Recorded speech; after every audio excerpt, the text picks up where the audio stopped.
अद्वैत, धन्यवाद या संपूर्ण माहितीबद्दल। आणि यानंतर आणखी एक महत्त्वाची बातमी आहे, ती म्हणजे नवी दिल्लीमधल्या या निजामुद्दीनमध्ये झालेल्या धार्मिक कार्यक्रमामध्ये सहभागी झालेली एक व्यक्ती चंद्रपूरच्या राजुरामध्ये परतलेली आहे आणि त्या कोरोना सदृश लक्षणं या व्यक्तीमध्ये आढळून आलेली असून आरोग्य विभागानं त्याला विलगीकरण कक्षामध्ये ठेवलेला आहे। तर त्याचा स्वॅब नमुना जो आहे तो तपासणीसाठी पाठवण्यात आलेले आहे।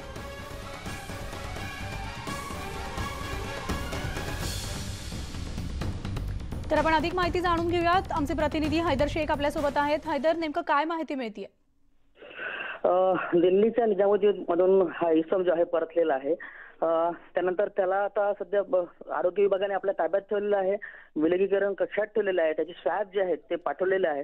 परंतु आता सध्या तिथे जे तपासणी होत आहे नमुन्यांची, तिथे फार गर्दी असल्यामुळे आता ते 2 दिवस पुन्हा लागणार आहे। म्हणजे 2 दिवस या आरोग्य यंत्रणेला त्याला आपल्या देखरेखीखाली ठेवण्यात येणार आहे।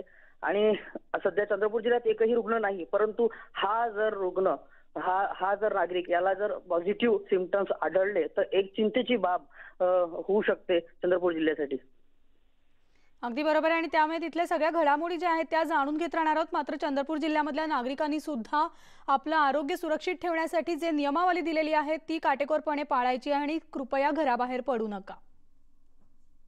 यानंतर आणखी एक बातमी ती याच संदर्भातली, ती म्हणजे दिल्लीमधील निजामुद्दीन इथं पार पडलेल्या मुस्लिमांच्या धार्मिक कार्यक्रमामध्ये सहभागी झालेल्यांना अनेकांना कोरोनाची लागण झाल्याचं समोर आलंय। या कार्यक्रमामध्ये पिंपरी शहरातील 32 नागरिक सहभागी झाल्याची माहिती मिळते आणि त्यातील 19 नागरिकांना ऍडमिट केलेलं आहे, हॉस्पिटलमध्ये दाखल केलेलं आहे आणि सगळ्यांची प्रकृती स्थिर असल्याचं कळतंय। मात्र कोरोना चाचणीसाठी सगळ्यांचे नमुने जे आहेत ते पाठवले जाणार आहेत आणि या 36 पैकी 13 जणांचा शोध सुरू असल्याची माहिती मुख्य वैद्यकीय अधिकाऱ्यांनी दिलेली आहे।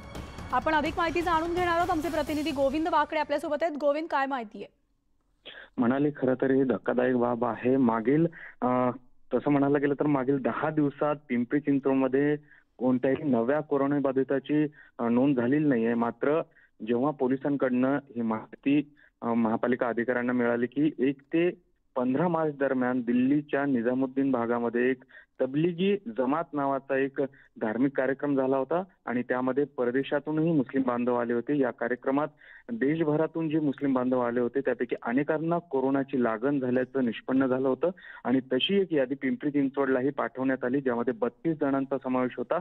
या 32 पैकी 19 जणांना शोधून रात्री ऍडमिट केले गेले, त्यांचे स्वॅब आता पाठवले जाणार आहेत आणि पुढील तपासणी केली जाणार आहे। मात्र अनेक दिवस झाले हे शहरात येऊन ही नागरिक आणि त्यामुळे ते किती लोकांना भेटले, त्यांना नक्की कोरोनाची लागण झाली का हे अहवाल आल्यानंतर कळेल। मात्र ज्या पद्धतीने इतर नागरिकांना, त्या कार्यक्रमात सहभागी झालेल्या नागरिकांना ही लागण झाली होती, त्यामुळे चिंतेचं वातावरण आहे आणि खबरदारीचा उपाय म्हणून या सगळ्यांना आता ऍडमिट केलं जाते, त्यांचे स्टाफ पाठवले जातात। त्यानुसार ही कारवाई केली जात असल्याची माहिती मुख्य वैद्यकीय अधिकारी अनिल रॉय यांनी दिलेली आहे।